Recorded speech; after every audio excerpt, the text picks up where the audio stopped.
T.B.Photo X1.5 to FX, and welcome back to another video. Well, yeah, this is just me being a little bit casual with this. I didn't think I needed to do my hair for this little quick video, but anyway, yeah, it is long enough now actually. Yeah. Anyway, let's go on with it, shall we? This is a little bit of some acquisitions that I have done managed to get during the month of December and now in early January. A little bit of fair point as well, a little bit of local news. The Swedish Postal Service had been leasing out some of their services to a third-party company. Yeah, and I think they were named City Mail, which by some BS arguments had actually managed to delay people's post for almost an entire month. Anyway, people have missed doctor's appointments, they have been missing to pay their bills, they have gotten they haven't been able to drive their vehicles because they haven't been, validated for being, good enough to drive and so on. So it has been a right old shambles here in big parts of Uppsala. And I was also one of the ones affected by this BS.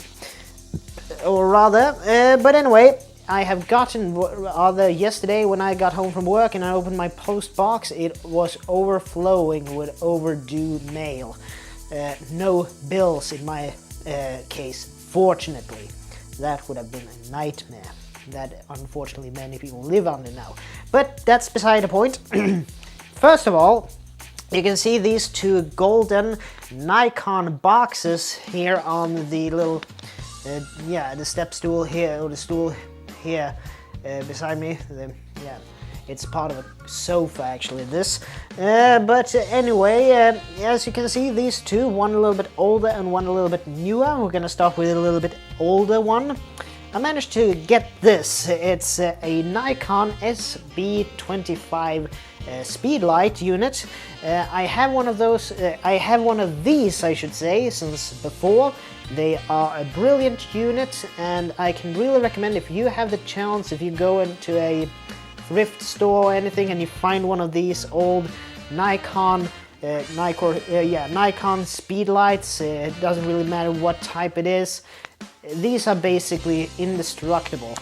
A lot of people swear by them, and I think even people who are using other camera brands actually convert to use Nikon speedlights, or so I have been told. This one is the Nikon SB25. It has the plastic hot shoe. It can use one of the quantum packs, so you can, it has the little sensor, so you can use it in automatic mode.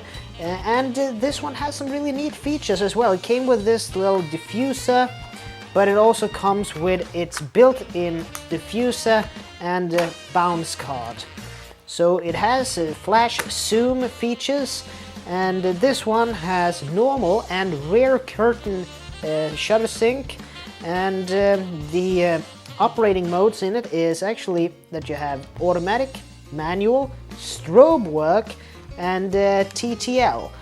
Bear in mind this, I don't think this is the current Nikon i-ttl, or the more advanced for DSLR use, but if you have a old film camera, Nikon film camera, with the ability to use a multi-port hot shoe, then you can use this with full flash TTL. These are brilliant pieces and they work with AA batteries. But let's move on, shall we?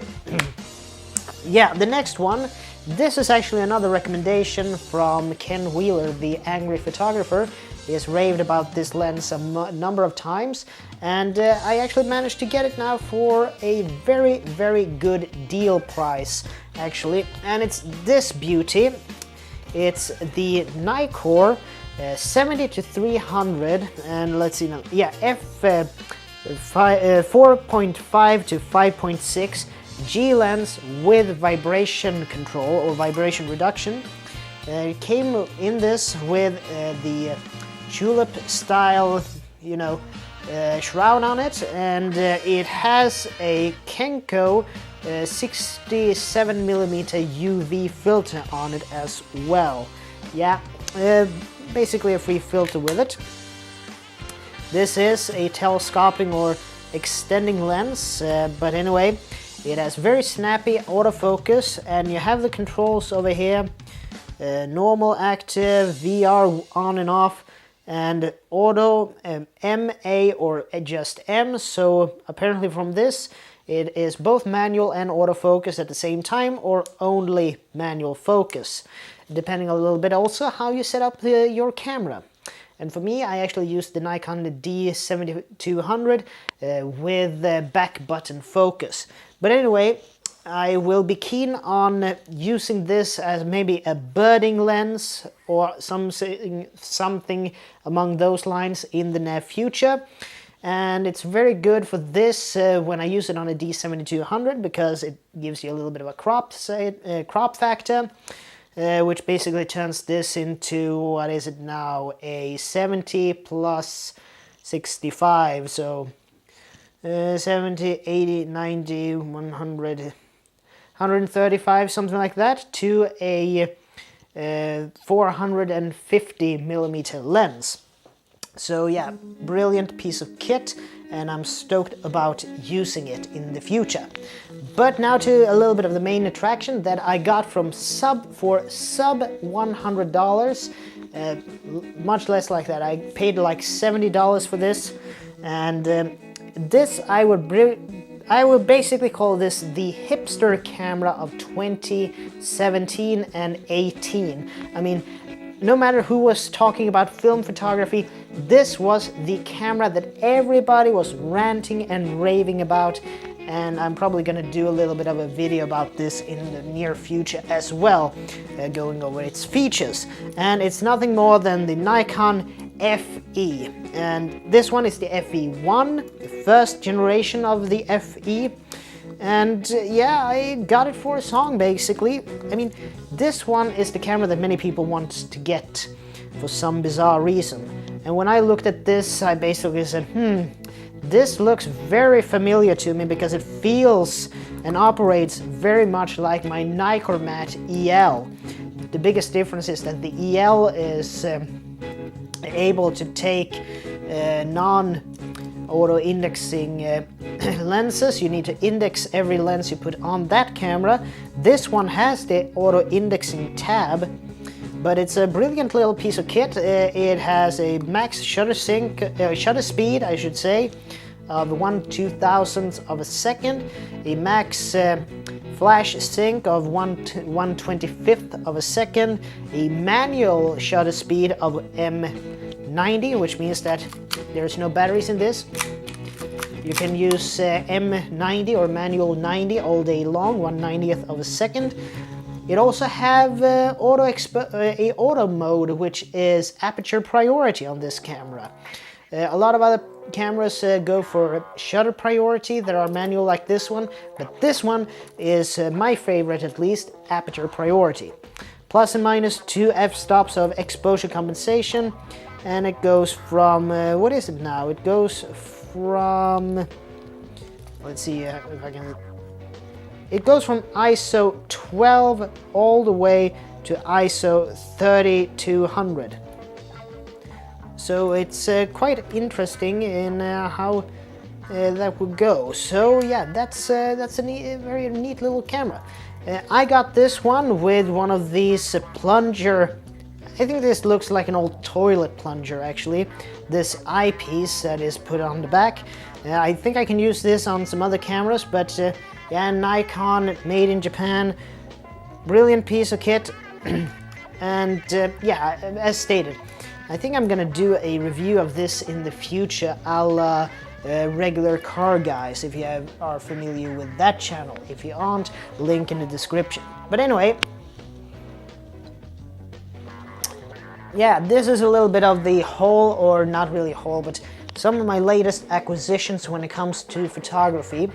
And I think it comes through three very distinct generations in Nikon's history. I mean, the FE being the oldest piece of kit I managed to get my hands on. It is basically I mean, very early Nikon, when everything is manual. You do have the ability to put a motor drive on this as well. The SB25, when you start to get a little bit more advanced technology, you know, late 70s and the 1980s, when you get all these more, you know, more automation, a lot of more interesting technologies that emerged, like T.T.L. and so on, when that really started to get into vogue. And you have, you know, this, which is current generation, the G series of lenses, where they eliminated the aperture ring on the back of it. But apparently, from some sources that I've heard, I can actually use this on the Nikon F4, because it was, you know, they had the G series in the planning stages when the F4 was the top of the range film camera that Nikon made. But anyway, this is a little bit of a quick video, and if you have experience with any of these pieces of kit, feel free to put a comment in the comment section below, and yeah, it would be awesome to hear your experience with any of these pieces of kit. But anyway, this is just a little bit of a filler episode in order to, you know, get a little bit acquainted with some of my latest acquisitions when it comes to my photographic journey. I've already done this little video about my collaboration between Nameless Few and myself to make their new music videos. And oh yes, there is one little more piece of kit that I managed, was also in my mailbox yesterday. And this is a bit more retro, because this is a little bit retro themed. I think I've shown you this before, this LP. Yeah, I do also enjoy vinyl records and so on. And heavy metal. If you haven't seen this movie, I think it was on Netflix for a time. I could see it on Netflix. I don't know if it still exists on there.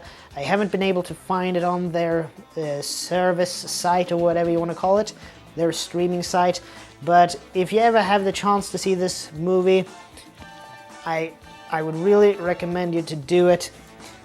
Brilliant piece of 80s history and so on. And the soundtrack made with a lot of brilliant musicians. But anyway, heavy metal was actually based on a magazine, a kind of a semi-adult comic. I think it was Canadian or French-Canadian or something like that. But anyway, since I am a little bit interested in airbrush work and so on, you know, heavy metal magazine, I managed to score a bunch of them on Tradera not long ago, and they had some really famous airbrush artists doing the covers for their magazines, so for that magazine. So that's a little bit of an inspiration for maybe some future work and so on. But all in all, this is a little bit of the haul of stuff that I've been able to accumulate during the past few months. That's a little bit of a filler. But anyway, this is Tobias Bergstrom from T.B.Photo X1.5 to FX. I'd like to see you guys in the next video. And as always, please like, share, comment, and subscribe, and I'll see you in the next video, so take care from now on. Bye.